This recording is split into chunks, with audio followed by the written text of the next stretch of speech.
So breaking news, I just logged into my Citi account and guess what? American Airlines is a new transfer partner with Citi at a 1-to-1 ratio. I am sure everyone is praising this as good news for American Airlines as their miles are so valuable in the points and miles game, and I'm a fanboy because I've got AA cards right here, I got the Citi Strata Elite, and well, I don't think it's actually the best news in regard for Citi and AA's new exclusive partnership. I actually believe this new exclusive partnership with Citi and American Airlines is actually a bad thing in the short term. This exclusive partnership with American Airlines now with Citi makes them the only airline where you can transfer your credit card issuer points to American Airlines. In the past, American Airlines was an airline transfer partner with Bilt from 2021 to 2024. And due to its exclusivity with AA and Citi, it actually makes their airline miles so important and valuable to the points and miles game.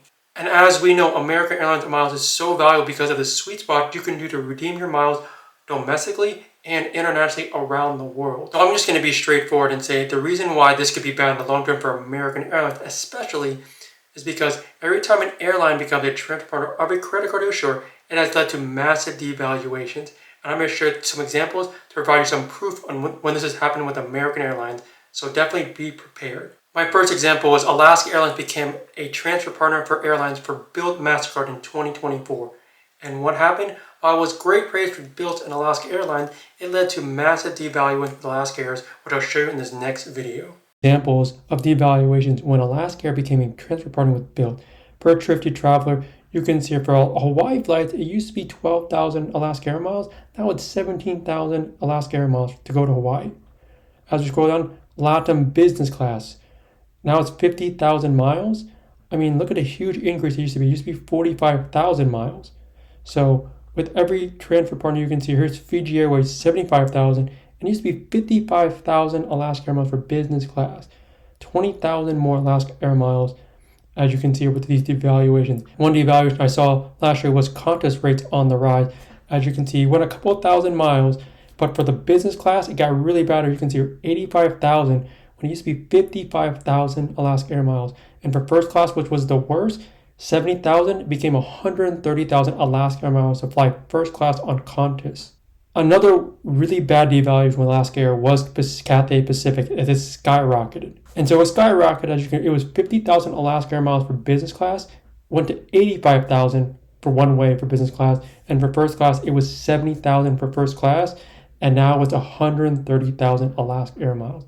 So you can see the evaluations can hurt you when it comes to these new transfer partners for credit card issuers. And my second example is the massive devaluation with Japan Airlines, as guess what? They became an airline transfer partner from Bilt MasterCard.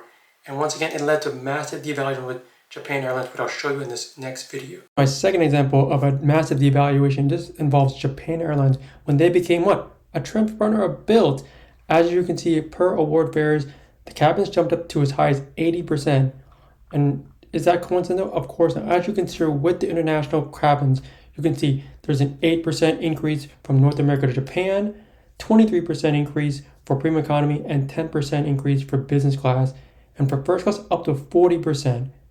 As regards for like Europe to Japan, you can see here goes up to 27% increase because of this devaluation from Japan Airlines. So as you can see here, when an airline or hotel becomes a transfer partner for a credit card issuer, devaluations are looming going forward with my two examples from Alaska Air and Japan Airlines.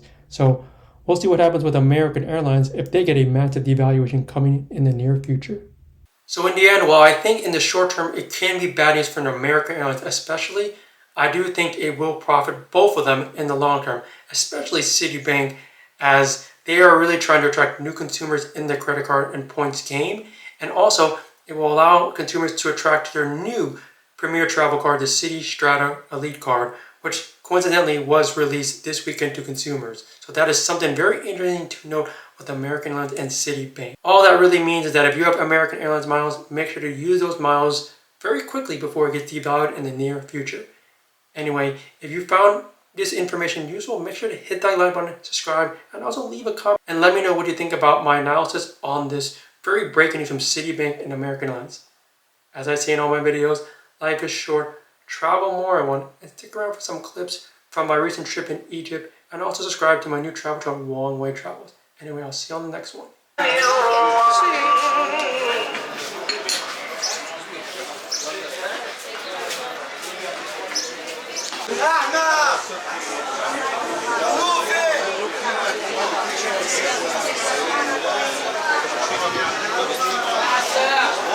Mr. Michael.